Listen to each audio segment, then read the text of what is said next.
Recording now. Well, welcome everyone. My name is Rachel Frankina, and I'm the Executive Director for the Society of Outdoor Recreation Professionals. This webinar is a first in a four-part series on stewarding the outdoor recreation professional. So we're really excited to kick off with this one. I'm excited because I'm actually also a panelist on this one. And we just, if you haven't signed up for the rest of the series, you can still do that. Still plenty of time to do that. We're really excited just to think about like what does our community need as outdoor recreation professionals, whether you're just out of school, whether you're mid-career, whatever it is, just how do we do that ongoing learning and professional development? So I won't say too much more. I'll turn it over to Liz to kick us off on this webinar. But before we get started, just a couple of reminders. Please mute your audio and video. The session is going to be very interactive, so there may be some chances to come off audio and speak at some point. But while the presenters are going, please make sure that's muted. We will do Q&A, but like I said, super interactive. And we are offering CEU credits today in partnership with American Trails, who is a CEU credit provider. And my colleague Rebecca McGuire will be putting some links into the chat about how you can earn your CEU credits if that is something you so desire. Liz, if you'll go to the next slide. Nope.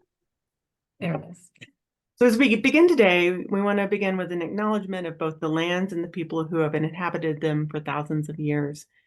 As we strive to create an atmosphere of respect and connection across all of our differences, we understand the importance of truth and acknowledgement and the significance of honoring the lands and peoples whose territories we all occupy today. We recognize the impact that parks and protected areas across North America have had both historically and currently in purposefully displacing Indigenous peoples from their lands, sacred sites, medicines, waters, and so much more. We acknowledge the need to address these factors as a pathways into reconciliation-based futures, and we encourage you to research the history of the Indigenous peoples who traditionally and currently use the parks and outdoor spaces you manage. We have a list of Indigenous organizations you can support and always open to other suggestions if you have those to include on this list. And Liz, I'll turn it over to you to introduce our session today. Great. Thank you so much, Rachel. Hello, everyone. Welcome, welcome. So happy to be here with you today and dig into some foundational material, events, people, narratives of public lands and their relation to recreation and connection to place and all that good stuff. So we are going to offer up some conversation for your consideration today about how some early attitudes and values have shaped how people connect to land and how these attitudes and values shape how people see or don't see themselves in the outdoors. So as Rachel mentioned, we're really hoping that this is going to be pretty interactive. I know that webinars can be tough sometimes, but we want to make sure that we've got an active chat blowing up. So feel free to offer up a introduction of yourself in there if you feel so inclined. We're going to be doing some group brainstorming, using some different tools, and hopefully encouraging some robust conversation about how we can and are moving forward to create public lands and outdoor spaces where everybody feels like they belong. So before we dig into more of the introductions of ourselves, I do want to offer up a trigger warning. So we're going to be discussing many topics and events today, including the concept of manifest destiny, the doctrine of discovery, enslavement of Indigenous and African people, and events that have resulted in the dispossession, genocide, and violence to Indigenous, Black, and people of color. Our aim is to have honest conversations about the history of public lands in order to combat the erasure of experiences that have been central to the histories of so many people and so many places. So we know that these topics can be upsetting and traumatizing, so we encourage you to take care of yourself. And if you feel triggered anyway, please take some deep breaths, step away from the presentation. And of course, please don't hesitate to reach out to us afterwards to discuss if you think it would be helpful for you or for your processing. So with that, a quick introduction of ourselves. So again, I'm Liz Vogel. I'm the Education and Youth Engagement Director at the Wilderness Society. I am here on Abenaki land, also known as New Hampshire. And this photo of me is how I connect to the outdoors right now, through my kids a lot of times, taking them hiking. And this particular picture is probably one of the last wintry days we had up here in central rural New Hampshire. Our snow is gone, the sap is running. And right now we are trading in our winter coats and hats for our sweatshirts at this point. So connecting to nature is really important to our family, and we do it a lot of times through hiking, and through just generally being outside and exploring our world. So that's me, and I'm gonna kick it over to Rachel, who most of you probably already know, but Rachel, you have the floor. Thanks, Liz. Again, Executive Director of SORP. In addition to that, I also spend much time outside with my children. I have two boys, and we just love to explore as a family. As we were starting this webinar, talking about spring break trip to Moab, and we do a lot of skiing. It is still very much wintertime here in Colorado, so still in the midst of ski season. In addition, I spent about 20 years working for the U.S. Forest Service, so working for a land management agency. And I'm, just really thankful that I've had an evolution in my thinking about histories and kind of what I was taught in school versus some of the awareness that I've brought to myself now. And I'm really excited to share this with you all too, to, bring that awareness about, when we know the past, we can change the future, as this webinar is titled. And Sharon, over to you. Thank you, Rachel. Hi all, my name is Sharon Musa. I work at the Wilderness Society with Liz as the Urban to Wild Los Angeles Program Manager. Usually I focus on policy advocacy at the state, and local level, and sometimes federal, to support urban access to green spaces, specifically in LA County. I've also had the privilege over the past 3.5 years to support our public lands curriculum work. So yeah, the photo you're seeing is me in Riverside County, east of LA County, during last year's super bloom. So we're gearing up for another super bloom over here, following some heavy rains and atmospheric rivers. I'll pass it back to Liz. Great. Thank you, Sharon. Awesome. So we shared a little bit about how we connect to nature these days and the places that we do that in. And we want to open it up now to you all through this little exercise. So if you have a phone on you, just take your little phone, turn on the camera, and scan the QR code there on your screen. Or if you don't, or don't have a phone that can access a QR code, you can enter in the website at the top of this page, menti.com, and use that code to access this little word cloud question, excuse me. How do you connect to nature? That can be via a place, that could be an activity, with whom you might do it. We want to create a little word cloud, community word cloud here for the folks on the phone and on the webinar. So jump in. Let's see what we have. I'm going to do it too to make sure it works. Yay, it's working. I like to experiment with my presentations. I know this doesn't seem like a big deal for most folks, but for me, this is kind of cool.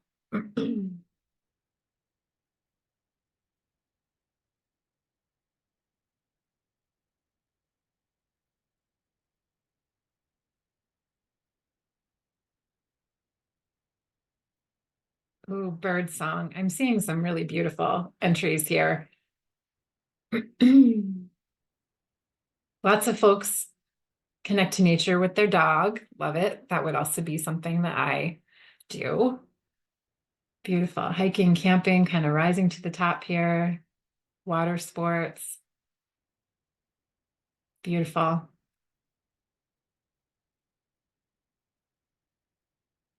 Campfires with friends. Love it. Hammocking. Oh, now we're talking. That's great. I haven't heard hammock being made into a verb, so I love that, hammocking. Mushroom hunting, beautiful, excellent. So all connecting to nature in different ways. No right way, no wrong way. I love it. It's a very, very beautiful thing. Thank you all so much for participating. Horseback riding, thank you. On your phone, you can't do the QR code. Okay. Thanks, Hillary. Awesome. Hiking run, excellent. Wonderful. Thank you all so much for participating. Great. So when we think about land conservation and connection to nature, people often reference any number of sort of well-known quotes, well-known people that they may have heard, and that they have felt connected to over the years through reading books, checking out websites, that kind of thing. One of those folks might be this fellow here, John Muir, a Scottish-American explorer, traveled extensively in the High Sierra region of California, the Pacific Northwest, Alaska, published articles and essays about his travel. He believed that wild spaces should be protected from human impact, including the impacts of Indigenous people, and that a person could be closer to a higher deity, a god, to improve themselves and find a true home in wilderness. So a lot of people will reference the quote that's on the screen, right? And I have a very dear friend. I was for a very long time in the trail maintenance, trail building world, who every day on trail crew, he would wake up and think about this quote and say it to the group. So climb the mountains, get their good tidings.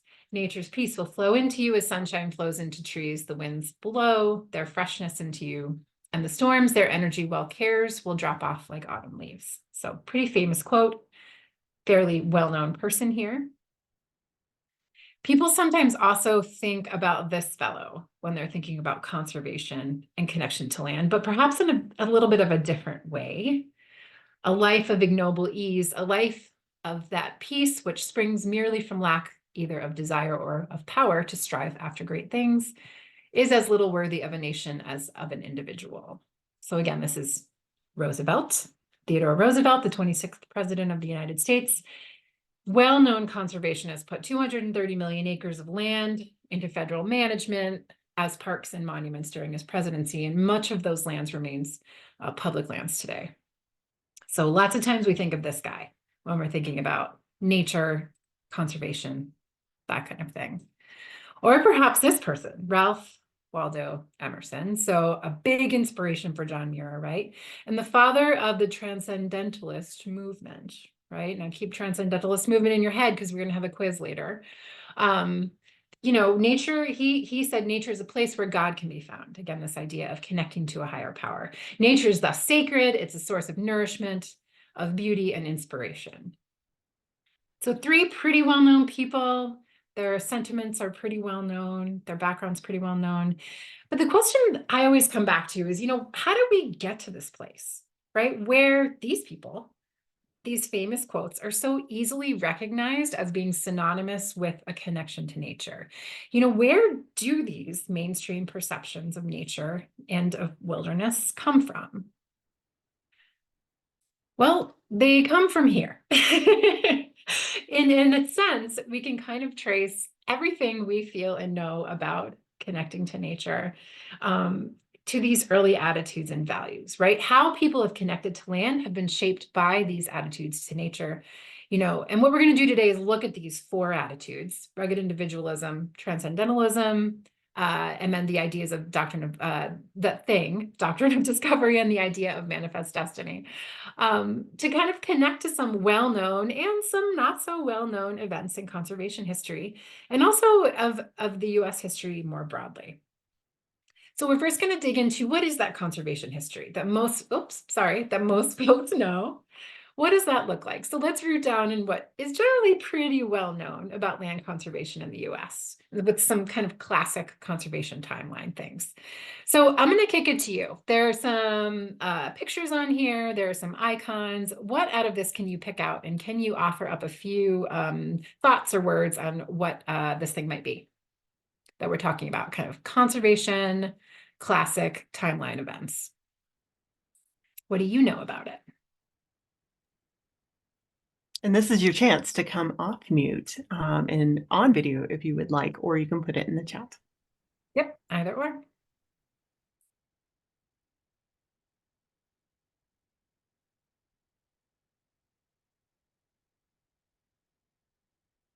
I'm a great waiter. Yes, Yellowstone. Thank you, Emily. What's the question again? Yeah. What do you know from this timeline, right? What can you call out? One of the things is Yellowstone, right? 1972, 1964. Okay, signing of the LWCF Act. Another thing we could add onto here, that actually is the signing of the Wilderness Act. So another kind of classic timeline event. We got Yellowstone, the founding. The Sand Creek Massacre was during this time. Yeah. I mean, so many erasure efforts at genocide during this time. Yeah, absolutely. Original peoples who do still live here. Yeah, absolutely, Laura. You just said it all right there. Thank you so much. Absolutely. So much going on in this time. And so often people will only, when they think about conservation, be looking at these sort of classic events that we're looking at here. So this idea of, or the General Land Office, which we'll talk about in a little bit more in depth, right? Created to dispose of land in the West. And also administered two pretty crucial land ownership laws, which we'll talk about. Yosemite, designated as a public park in 1864. Of course, then what it kind of leads us to is what had to happen before that happened, right? But lots of folks think Yosemite showed up, here we are, enjoy it, and there we go. Yellowstone, again, 1872, founded as the first national park. Although, anybody from Arkansas here or been to Hot Springs National Park? Rachel knows what I'm gonna say. Yeah, so folks, Hot Springs National Park is slowly making its comeback as potentially the first designated national park. 1832, Andrew Jackson set aside land that would make it technically the oldest national park. So I got to revise my timeline, depending. I got called out on that in Arkansas last time I presented. So, Forest Service, founded in 1905. Again, these kind of classic events that people think about, right? Antiquities Act passed in 1906, which gave authority to the president to designate national monuments. What was the first national monument that was designated? Anybody know? Can come off mute, or you can put in the chat. First national monument designated. Was there Yosemite National Park? It was not, but Mike Jones got it. Devil's Tower, also called Matutapila or Bears Lodge in Wyoming. Very nice. 1946, BLM established. Nice, Michael Carroll. Is that Michael Carroll from TWS? And then again, 1964, the Wilderness Act was passed. Excellent. So in order to kind of start to connect conservation to a lot of these early attitudes and values about land and land conservation, we need to place conservation in the context of social and political movements. And what I love is that you guys, you all are already doing this.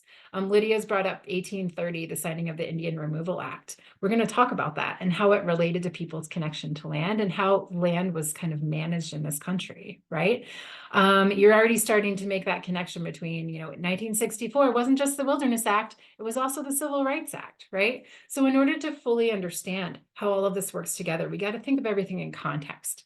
So let's jump back here for a minute. We're going to go back to grade school, and we're going to think about first starting with the doctrine of discovery. Let's first talk about what that was, right? Throw some ideas in the chat, just some phrases, some words. When you think of doctrine of discovery, what is it? What does it mean?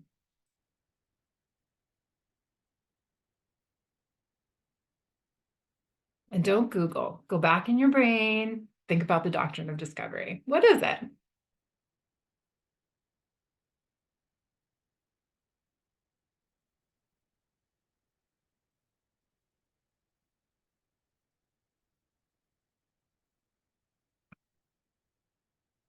Okay, faith-based land grab, Christian land grab, great. Colonizers stealing land, idea that settlers were encouraged to move west, okay, jumping the gun, but I love that, it's all connected, colonial expansion. Land that is unclaimed is yours if you discover it, quote unquote. Great. Nice. Okay, I'll give y'all a solid B for this effort. That's good. That's good. So the doctrine of discovery claimed that European countries could seize land occupied by indigenous people who weren't subjects of that Christian European monarch, right? Again, that religious piece of it comes in. Of course, also because the doctrine of discovery was decreed by Pope Alexander VI. So, I mean, we're already kind of wholly into the Christian side of things here. The doctrine of discovery also sanctioned the enslavement of indigenous people. And also is the basis for settler colonialism, as y'all are mentioning in the chat as well. So, and settler colonialism being settling with the intention of staying to replace indigenous populations, right? And this shows up in many ways in how we have managed land over the years. There's very obvious ways. So indigenous enslavement. I have to say, when Sharon talked about the public lands curriculum, that's a resource that the Wilderness puts out that talks about the history of public lands. And we'll have a link to that at the end of the presentation. But one thing that I learned in kind of in thinking about and doing a lot of the work around the public lands curriculum is that I didn't understand the gravity and the full extent to which indigenous people were enslaved throughout history. And that was just a really kind of like a light bulb for me. So I encourage you also to kind of think about what are some of the light bulb moments for you when you're thinking about conservation history. So anyway, indigenous enslavement, indigenous people were enslaved to work locally in mines and in plantations in European settlements, mostly in the Caribbean. And it's wild from 1670 to about 1715. It's estimated between 24,000 and 51,000 indigenous people were removed from their ancestral lands in the southeastern part of North America and enslaved by the British. It also happened in Canada, what was called New France at the time. Approximately 4,000 indigenous people were enslaved by colonial settlers. So that's one very obvious way that kind of the doctrine of discovery is playing out here. But it's also playing out in other ways, and it colored how the US and government would interact with tribes and manage land throughout history, right? So the Indian Removal Act, which I love, was already brought up in the chat. You know, this is a really important thing because, I mean, it is moving people off land and very much in the spirit of the doctrine of discovery. Called for the removal of the indigenous people of the Southeast, mostly in the Southeast, the Chickasaw, Choctaw, Muskogee Creek, Seminole, and Cherokee people, and was the impetus for the Trail of Tears. The forced march, right, where tribal members faced hunger, disease, exhaustion, and 4,000 out of 15,000 indigenous people died. 380 years later, the doctrine of discovery is still playing out when we're thinking about some of the legislative actions that went into effect here. So the Indian Appropriations Act of 1871, the law that ended the practice of interacting with tribes and recognizing tribes through treaties. And then the Dawes Act, which was devastating for tribes. The Dawes Act divided up tribal lands into individual allotments. And those individuals who accepted the parcels had to agree to live separately from the tribe, and they were granted US citizenship. But the Dawes Act had the effect of dismantling tribal governments and privatizing that idea of community-held land so that any excess land was confiscated by the federal government and sold on the open market, which is why if you look at some maps of reservations, you see very checkerboarded pieces of the puzzle here. It was absolutely devastating for tribal communities at the time. And then here's a little fun fact, or just a kind of terrible fact. Curious if folks know when the doctrine of discovery was renounced by the Vatican. You can call it out or put it in the chat. When was the doctrine of discovery renounced by the Vatican? Never. Great question. That's great. We're actually coming up on a year. March 20th, 2023.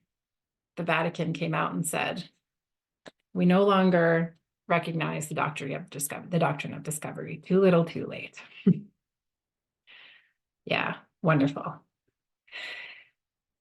So just very thankful that you're willing to kind of open your mind and think about how, land even from the very beginning of colonialism, has been treated and thought about in this country because it does color what we do today.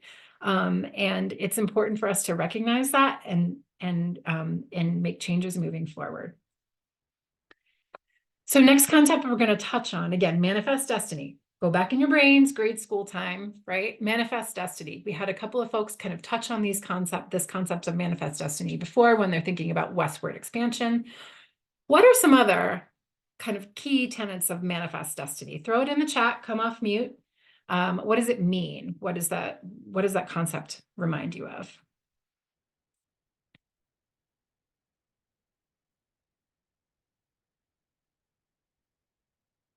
America has the God-given right to get all the continent, regardless who is there. Great. So definitely that sort of like religious-driven expansion again, right? Right and obligation. Great.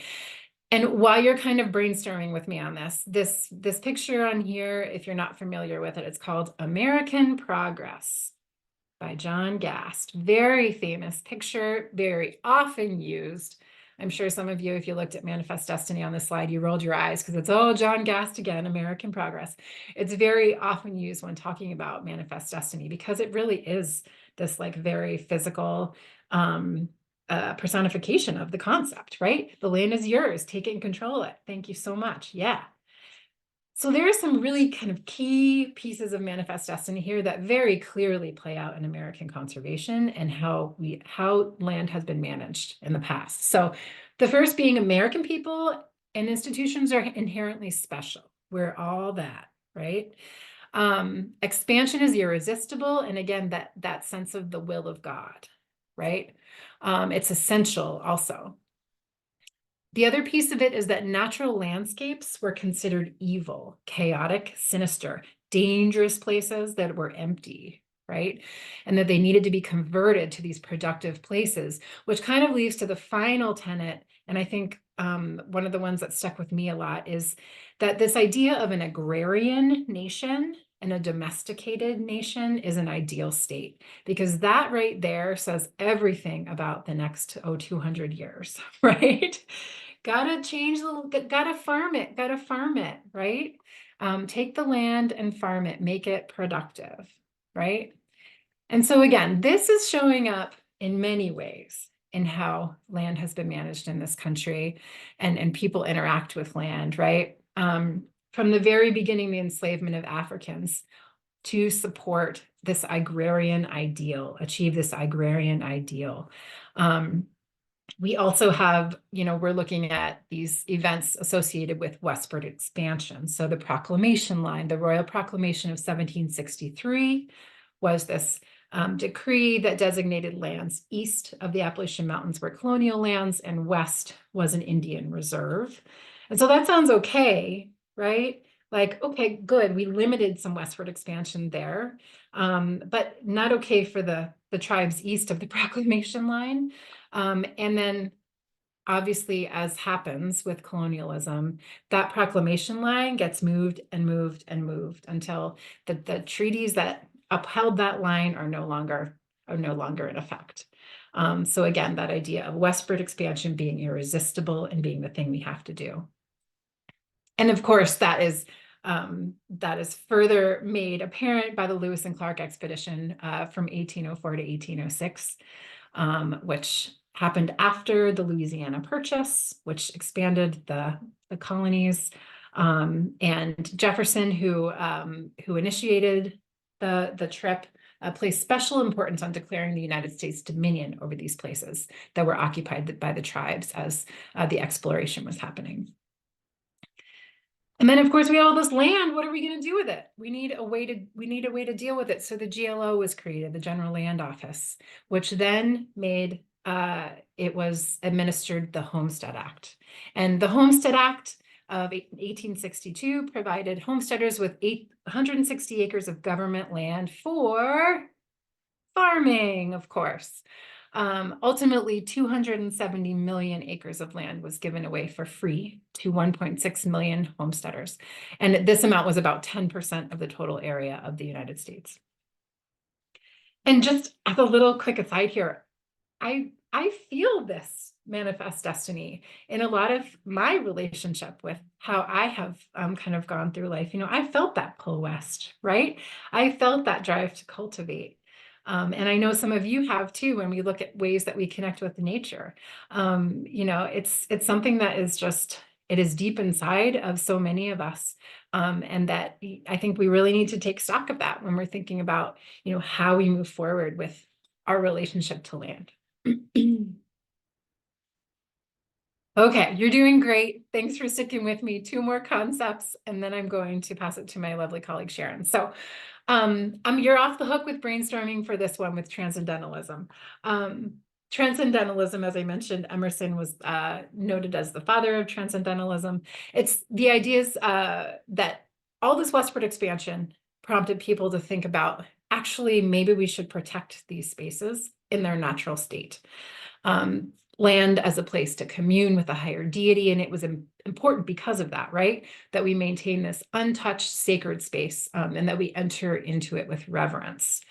And so this is reflected in conservation in a few different really, ways that are pretty apparent here. So creation of these parks for the appreciation of their beauty and enjoyment. So Yosemite and Yellowstone.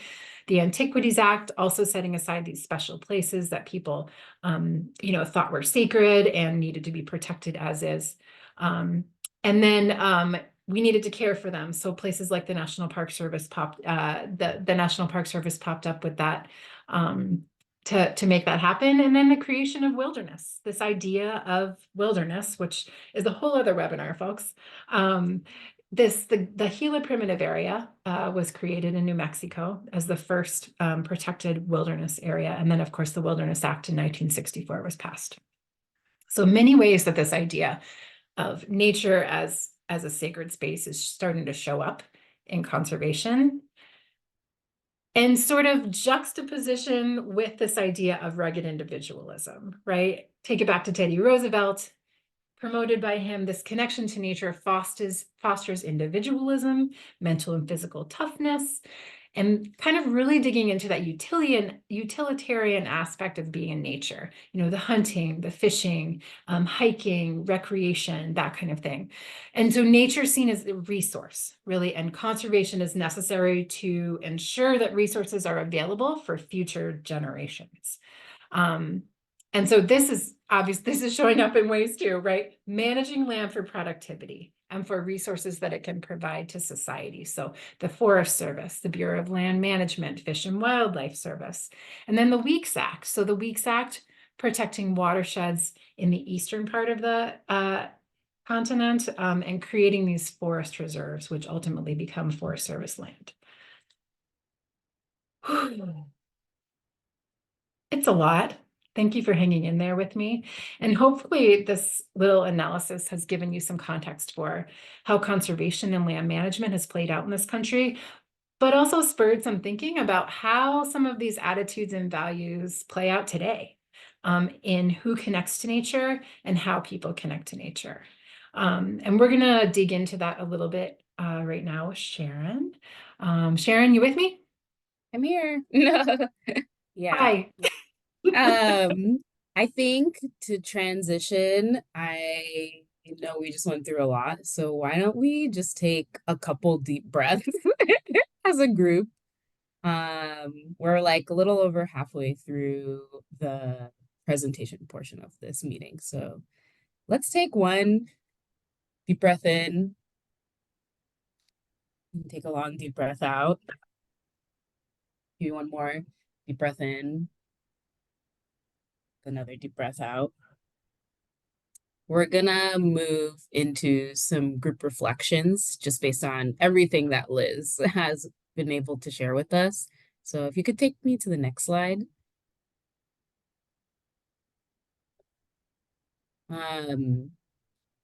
At this point, we want to, as this photo indicates, give you the opportunity to reflect on the work that you do, the work that you're stepping into in context, now that you at least have a surface scratch of knowledge about the past. What does this mean for us in our group? And would love to do some group reflection time. Liz, if you could drop the link for the Jamboard in the chat. Oh, thank you. We're going to take about 7 minutes to let you all sit with the Jamboard, the first 3 slides of the Jamboard, and answer the questions or kind of prompts in the first 3 slides. And yeah, if you could bring up the Jamboard and at least show people a little bit, if you haven't worked with Jamboard before, how one would use it. First step is to go to the left, hit the sticky note slide, and then from there you can type in an answer, etc. And leave that on the slide. You can drag it and drop it somewhere. There will be a lot of slides coming in, so feel free to move your answers around. And the 3 slides that we're going to be going over to in these 7 minutes are: what is a stereotypical recreationalist, or what is the idea of a recreationalist that you have? Thank you. People are already putting stuff in. What are the stereotypical places that people recreate? What do those places look like? Where are they? And then lastly, what are the stereotypical ways that people recreate? What are the typical ways of recreation that you guys are seeing in your professions, and you're seeing the structure to support and resources to support those ways of recreation? So again, we'll give you 7 minutes. We'll come back at 44 and do another 8 minutes or so of share out if people want to talk about the things that they put into the slides.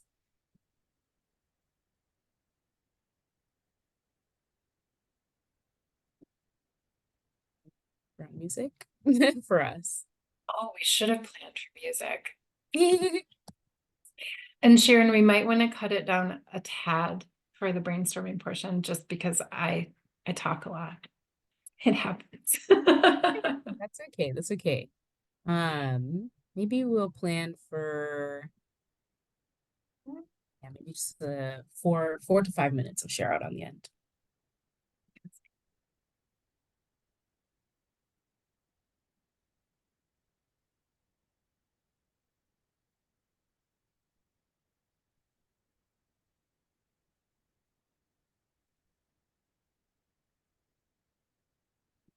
I'm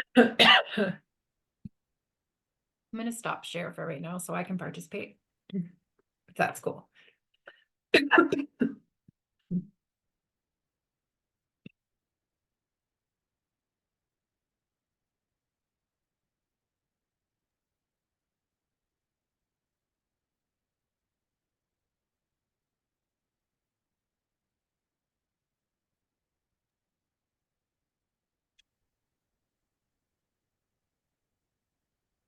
I want to make sure y'all saw the comment about the Jamboard. Oh.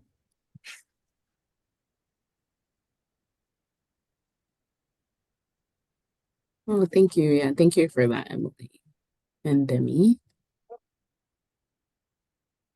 Yes, if there are things for those folks who can't get into the Jamboard, please feel free to drop your thoughts also into the chat, maybe for now. That I just realized it might have a limit of 100. I didn't even think about that. I think that's what it is. Yep. But we can absolutely put them on the stickies if you drop them in the chat. Yep.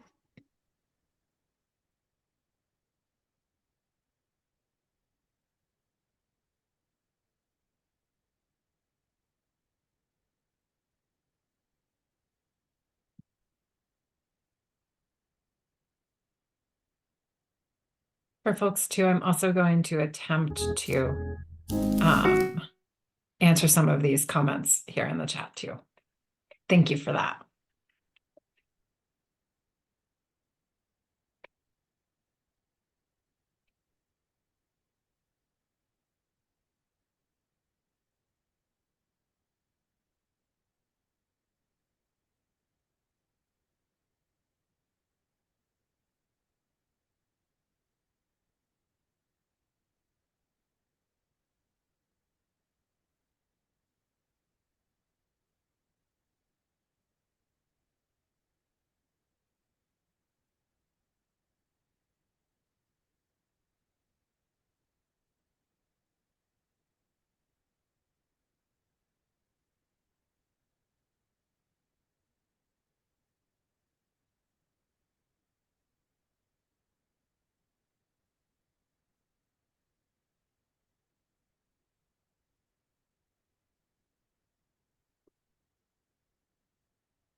Just a couple more minutes, folks. I'm seeing a lot of really great answers across all of the slides. I'm excited. I'm excited for our debrief. I hope some of you um, are ready to give some responses about some of the things you threw on here. Love it.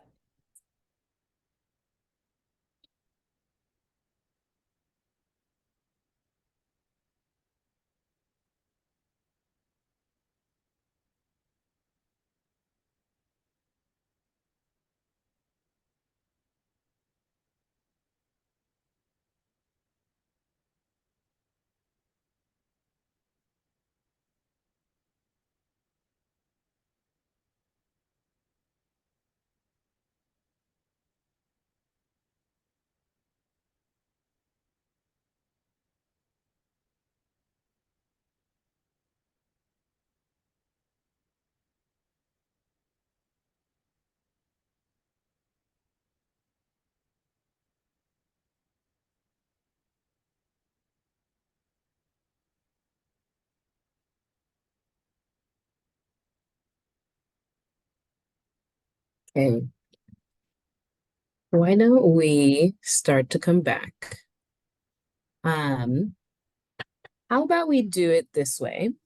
Because we're short on time. If we have one person who's willing to share out briefly from each of the three slides, one of their responses, I think that will give us enough time to at least touch on each of the slides. And I encourage all of you to also if you can, at some point, hold on to the link to this gem board, come back and revisit these slides and just see what your fellow recreation professionals have thrown in here, what things you can relate to, maybe what things are new concepts or examples for you, and sit and process with those.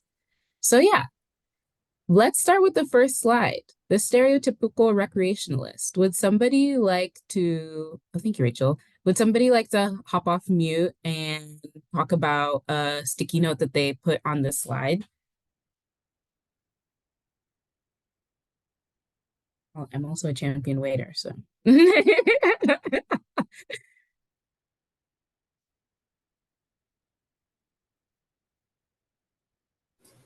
Hello? Go ahead, Rachel. Awesome, thank you. So I did really, I'm here with my boss, but I really wanted to just put Mr. and Mrs. REI. I know that most of the time, especially when I was just kind of getting into this industry, you'd have the people that were very advocate with like, I want to go back to capitalism, like you have to dress a certain way, have the chacos, like the Patagucci, but it's just kind of like, ironically, it all falls back into a type of, I don't want to say narcissistic, but in a sense of like, where do I belong, And that kind of goes back to like sociology or psychology. Like, you need to be a part of something, instead of just kind of doing your own thing. Thank you. The Yeah. end. Accountability. Sorry. No. I don't let me cut you off. Agreed. Yeah, very much is related to the concept of the rugged individualist, like Liz shared. Um, yeah, somebody who kind of does it all by themselves and has the right equipment and does and conquers the land in a way. So thank you for that, Rachel. How about stereotypical places that people are recreating? I'm seeing a lot of different places on here. Somebody want to hop off mute and share the response that they put in?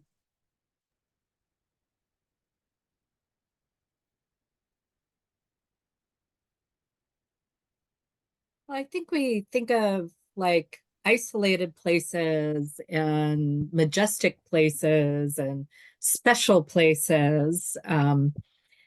It just felt like a lot of these things are, in some cases, protected, but that's not really the important thing about them. It's that they're like monumental in some way. When I feel like that's very much a stereotype. Thank you, Corinne. I couldn't agree more. As somebody who much of my work is in urban access to green space, obviously in an urban context, usually places are not isolated. But that doesn't make those green spaces any less valid or any less important. And we'll dig even more into the many layers of what that can look like, and the problems that arise out of that type of framing, in some of my following slides. Okay, and for the last stereotypical ways that people are recreating, somebody want to hop off mute and share their response?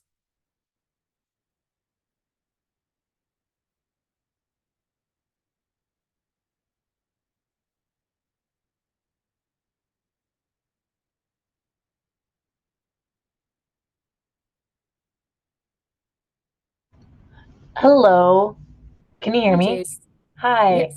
I think when I think of like stereotypical ways to like recreate, I think of like living out of your car or living out of your like van, like converting your van into a living space and then being able to do whatever activity after that that you'd want to do. So it's kind of just the ability to work remotely or maybe not work at all. I don't know. And then to do that lifestyle. Yeah, no, thank you for that, Chase. Yeah, definitely. I know, I feel like there's so much social media, especially these days, about people who are living the van life. Which, there's nothing wrong necessarily with any of these stereotypes. But just that there are obviously more ways than the stereotypes indicate. Um, and again, a lot of my portions, of course, speak from the place that I am in, so a lot of urban context. But there is a huge irony when we come to thinking about the van life and kind of upholding the van life as some sort of pinnacle way of being in the outdoors, when in the urban context, there are many people living in their cars and they are not treated as pinnacle methods of living in society. Um, so so many ironies just in the ways that these different demographics and communities get perceived by others.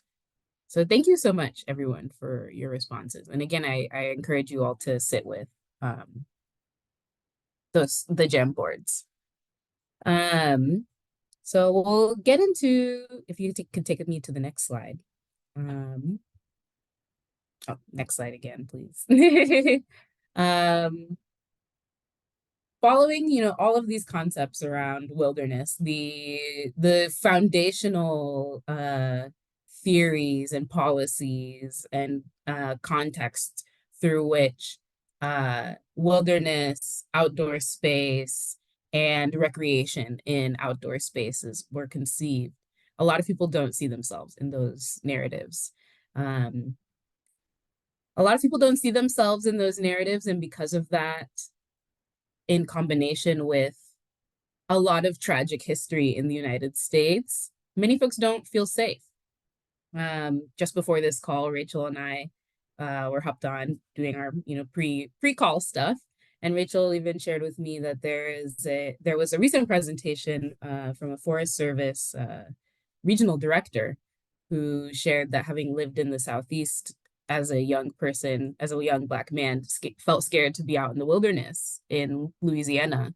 And obviously, there's outdoor safety, knowing the plants around you, knowing that the wilderness and the animals around you, there's that level to it. But a lot of that has to do with the socio-political history and lack of safety for marginalized folks alone in any space across the United States. So we're just going to dive a little bit deeper into 4 different aspects of the ways that people don't feel seen and often don't feel safe. Oh, thank you, Rachel. Representation, safety, access or lack of access in many ways, and then the lack of varied representation of recreation interests. So if you could take me to the next slide, Liz. In terms of representation in American history and today, once again, we'll harken back to this idea of the rugged individual that Liz was sharing with us. This individual who strikes out on their own, conquers huge landscapes, kind of sees themselves as a form of a god moving through this, godlike wilderness. Which even in those stories themselves, of course, it negates the presence of the many assistants that those rugged individualists have with them that make their journey possible, whether it's the people of color who are there cooking food for them and their team, or it's the indigenous kind of guides that lead them throughout their journey because they know the land and they have that knowledge to share with these outsiders.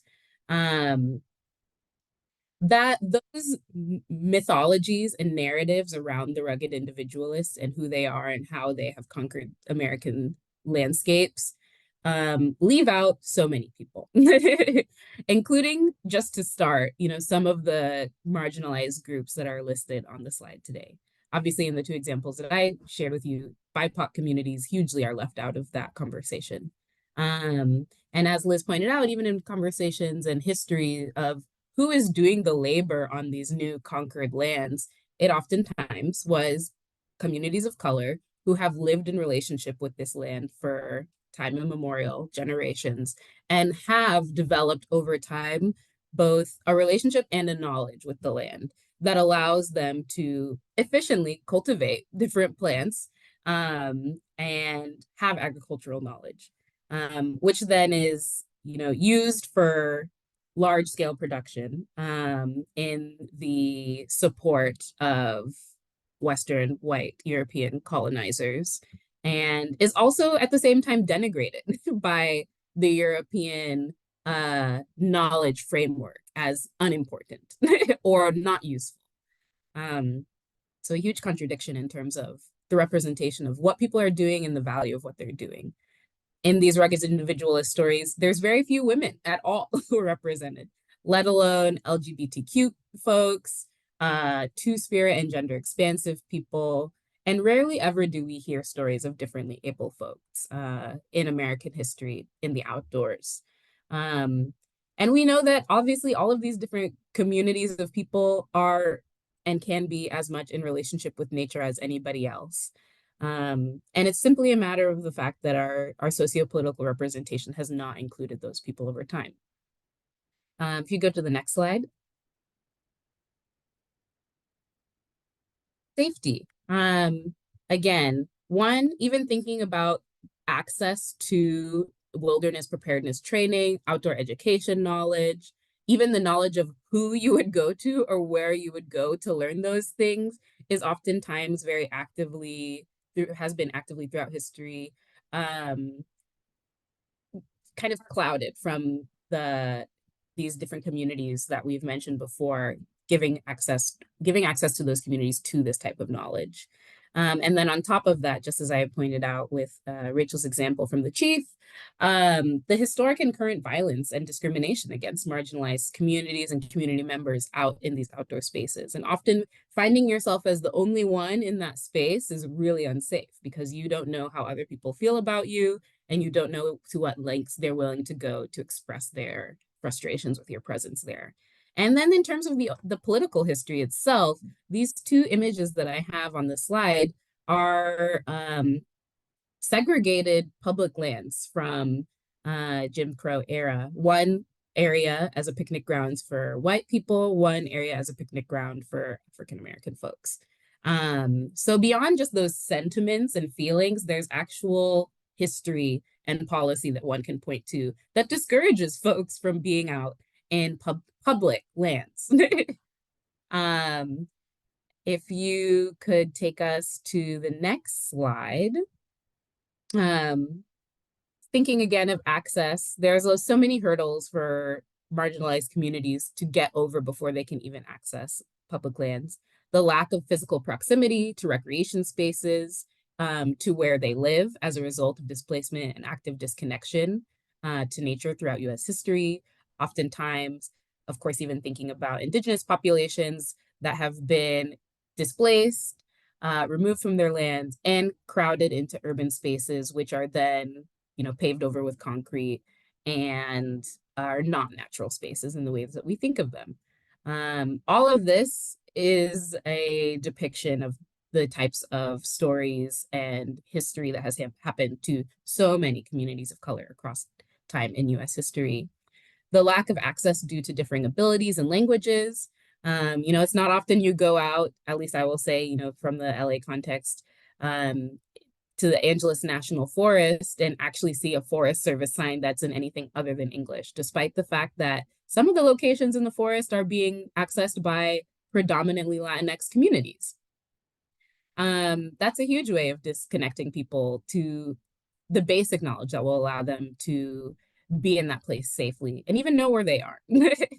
The lack of access to gear because of a high price, because the stores are not located in their neighborhoods, because they don't have access to the knowledge to know what is necessary and what might not be necessary. What's overkill? What is the trend versus what do I actually need? All of these are hurdles to people accessing the outdoors. And then again, the lack of access to outdoor and recreation education at a basic level. And then if you could take me to the last slide. Beyond all of these kind of hurdles to access, there are many ways that we can, I think, welcome more varied forms of recreation. Throughout history, and I've touched on a few types of examples in my slides. There have been many ways that communities of color have been not only displaced literally from the place where they have built a relationship with the land, and then as a result of that, they have lost their ability to interact with the land in the ways that over time they have come to enjoy and learn. And some of those are forms of recreation that we don't place the structural resources for, or at times we criminalize. So even thinking of the pictures that I have here on this slide, things like foraging in the outdoors are hugely discouraged across a lot of recreational land. And this is a practice that many different communities engaged in as a cultural practice, as an individual practice to actually feed yourself.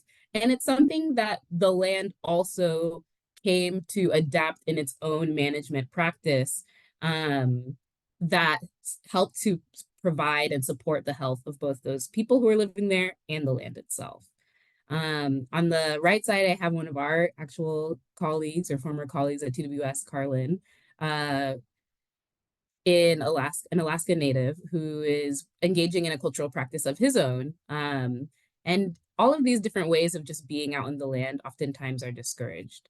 Most recently, of course, we saw in Petroglyph National Monument in the past couple of years, there was a Native man who was engaging in his own cultural practices and unfortunately was tased by a park ranger because of the lack of understanding of what this person was doing in the space that they were doing it. And even these current examples demonstrate the fact that there is so much more to learn on the part of recreation administrators to ensure that folks who have stewarded this land for time immemorial are valued and treated as stewards. I know we're running out of time, so I think I'm gonna pass it to the next slide, which should be getting into Rachel's portion. Yes, thank you, Sharon. And a reminder, we did schedule this webinar for an hour 15. Loving the interaction. I'm just gonna quickly touch base on, okay, what does this mean for us as outdoor recreation providers and managers, right? And it really directly relates to how the paradigms and frameworks under which we manage recreation. So if you think back to what Liz was talking about, particularly rugged individualism and transcendentalism, right? Why these public lands were set aside and protected in the first place. Those two frameworks really establish kind of the national park side of things, as well as more the utilitarian Forest Service multiple use BLM type of, and that translates down into state and local level public lands as well. So why these places were established and then how they were managed, right? So in the late 60s and into the 70s, recreation really didn't have any management frameworks, right? So in that time period, concepts such as carrying capacity, which came from wildlife management, was translated over into recreation management. There is a certain number of people that the land can hold, which is still very much in play today. We usually use the terminology of visitor capacity today, but that there's a finite number without kind of looking at some of the other factors that may go into, how you determine that number, or, the management approaches based on a number of other factors. So, so that framework really kind of sets how we manage use today. Another important framework was the Recreation Opportunity Spectrum, which was developed by the U.S. Forest Service as a way to have essentially a seat at the table for land management planning, for forest planning, so that the recreation people could kind of categorize and talk about how recreation should be managed on the land. One of the challenges with ROS, Recreation Opportunity Spectrum, is that it has kind of these 6 classes and assumes that the more developed setting, what's known as roaded, natural, rural, urban, are the only places to interact with people. The less developed, semi-primitive, motorized, semi-primitive, non-motorized, and primitive, right, our social interactions are supposed to be limited, right? So it kind of goes back to then this idea of, being out there, being away from people. And as Sharon pointed out, that's not always how people want to recreate. A lot of times they want to be with people. And it doesn't, who's to say that it has to be in a highly developed area versus a not so developed area, right? So these, some other things like problem focused, recreation management based on kind of the challenges, too many people, user created trails, increasing use and ecological impacts. Those exist, right? Absolutely, those exist, but we have to think about them in the context of why they exist, who's using this place, who is not using this place, who doesn't feel welcome to this place. And then finally, the actual facilities that we provide, things like, there is I put quote unquote average user, right? For a long time, we talked about, well, the average user wants this. Well, there is no such thing as an average user, right? There are, again, there are different people who have different needs. And not that we can provide everyone, everything in the same place, but we can provide a range of facilities and opportunities. And finally, it really plays out in things like campgrounds, where camping sites are typically, developed as single family units. And again, going back to the 60s, as more people started kind of traveling and, spending time outdoors, right? It was that kind of classic, family unit, mom, dad, 2 kids, maybe a dog, right? But it was, for family units in maybe small groups, but very rarely back then were facilities, campgrounds, picnic areas developed for these kind of larger group gatherings. That's definitely changing now. And if we go to the next slide, we can talk about, what are some of the ways, what are some of the things that we can do to create these places, and to kind of, make, think about the way that people, different people want to recreate. So some of the ways is that, there are now executive orders that speak to equity, and specifically the Department of Interior, which manages the National Park Service and the Bureau of Land Management, and Fish and Wildlife Service are under, and Bureau of Reclamation. And then the USDA, which the Forest Service is under, have equity action plans that speak specifically to outdoors, to creating spaces and welcoming people to the outdoors. There are designations. For example, one of my colleagues who serves on the SORT board, Michael Hill, is the program manager for the Forest Service's Sites of Civil Rights and Resistance. So he was also a co-creator of this program, and it really is looking at those sites, particularly in the eastern U.S. and the southeast, where African Americans used these public lands for civil rights activities. And kind of back to the slide that Sharon used of, segregated facilities, right? Many of those were used for civil rights activities and to, increase civil rights, in particular for African American people. So other things include, as Sharon pointed out, signage, right? Having signs in multiple languages of the people who use these places. Another is just having symbols, right? Instead of using words, what about symbols that are more universal, that people can understand without words? That leads to universal design. So having, for example, having trails that are accessible, not just ADA accessible trails, paved trails, but trails that are accessible to people who may be differently able, who may be wheelchair users. They don't always want a paved trail. They want to get out on trails and experience, rugged, some of the rugged outdoorsy lifestyle on trails that can be, that are designed for everybody. And then finally, policy advocacy. And Sharon, I know you have a couple of examples. I think, if you want to jump in with a couple of examples you want to share. Absolutely. I mean, here in Los Angeles, part of my portfolio of work, which has been also with Rachel actually, is around providing suggestions to the Angeles National Forest Forest leadership team on how to better improve visitor management. Given our urban space, oftentimes the resources, I think kind of framed as being overrun by the local community, almost loved to death by the local community. People want to be outside.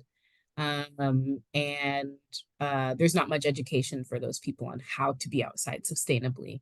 And beyond that, one of the big projects that we're working on these days is around a shuttle route that would take people from an urban park nearby, just below the mountains, into a couple different mountain stops. So, even practices like that can help create more sustainable management and increase this, carrying capacity idea of that resource. Is there ways that we can be pro-social and encourage some good policy where people can get together and learn together and be together in public lands without causing so much damage to those lands themselves?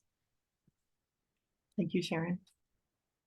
We do have a Jamboard slide. I'm not going to go to that. And I saw some folks had started adding some to that when we were doing our Jamboard session last time. But the fourth slide are what can you do and what are you doing? I see a lot of good stuff on there already. Again, in the interest of time, I won't go to that, but feel free to add to that. Like I said, we'll take PDFs of the Jamboards and share these back out. But there are some real tangible ways that you can, and it doesn't, I think one of the things I often see is it feels really overwhelming. Where do I actually start? And signage is a good way to start, right? Like that's something that's kind of a low-hanging fruit, like, oh, could we put this in Spanish? Spanish can, or whatever, that might be another language that a lot of users speak. So, but that's just one example. SORP actually hosts a workshop in conjunction with Jerry Sivo James on an inclusive spaces audit. Like, what are some tangible ways that you can make some changes at the spaces you manage. In the interest of time, I do want to go ahead and wrap up. I know I see a couple of questions in the chat. So thanks all for hanging in. And I say, Aaron, I love your question about ROS. I could speak ad nauseum about ROS, and I think we could probably do, a whole session on that. I'll jump in real quick and say it's not about like, putting a lot of people in, places. We need that range of opportunities, right? ROS has a lot of good about it, like that. There are a range of opportunities, and it's not like people everywhere, right? But to say that the only social settings are only physical settings that are appropriate for high amounts of use are highly developed. Here comes my cat. She's trying to climb on me. I'll let her do that. The only place that we should have more social settings are those really highly developed places, I think, is a fallacy. I think that there are, lots of people want to be in a group setting or be with groups in a more natural setting. So I think that's where it is, like just reframing that, people can gather in groups in more natural nature-based settings those may be in urban areas, to Sharon's point, right? And so that our range of opportunity, we need to reframe that range of opportunities to think about how, people that, and I think, back to some of the Jamboard slides around, out west and kind of these iconic places, a lot of people connect with nature in their local parks, in their backyards, in these places that are way more accessible than those kind of out there places. And that's part of those range of opportunities. I'll stop there. And Sam, you've got some great resources in here. Liz, Sharon, do you see any questions you want to jump into real quick before we end? I do want to address a couple questions from before. So with this QR code for the public lands curriculum, and for folks that can't access QR codes, I can drop that. Actually, Sharon, would you mind dropping the link to the curriculum in the chat? That would be wonderful. Thank you. There is a much broader, bigger story that we tell about public lands and recreation and people's connection to nature in the public lands curriculum. So this is just a small snippet of the history that we talk about. And it doesn't stop at 1964, I promise you. It goes all the way up to some of the more recent designations of public lands in this country. So as well as talking about a lot of the hidden stories about contributions of Black, Indigenous, and people of color to conservation, as well as talking about what public lands mean for climate change and what that looks like, and all ways you can advocate for public lands. It's a pretty cool resource. And if there are any questions about it, if you want to talk more about it, Sharon and I are happy to connect with you as well. Our contact information is there. And I know we have 2 minutes left, so I won't say goodbye yet, but if there are any other questions, if folks want to come off mute or pop it in the chat, we'd love to chat with you. Yeah. Just to give another shout out for the curriculum itself. In the past year and a half, we at the curriculum team have been putting out animations kind of steadily. I don't remember how many we have off the top of my head, maybe like 6 or so. 5. I think so. So yeah, on that link that I shared, actually, if you scroll to the bottom, you'll see featured one of our animations about the Lancelot or the Jones brothers, Lancelot Jones and his brother, and their conservation efforts in Florida. And there's more. Those are just little outtakes of, small case studies of the larger curriculum itself. So we're always happy to connect. You can reach out to us at our emails there. Thank you so much. I just really want to give a huge thanks to Sharon and to Liz and really to the Wilderness Society for taking this on, right? Because we're challenging some concepts of wilderness, right? And I think I'm really proud of an organization like the Wilderness Society to be doing this type of work and facilitating these types of discussions. Thanks all. We'll post the recording by tomorrow at the latest. Wonderful. Thank you all. Take care.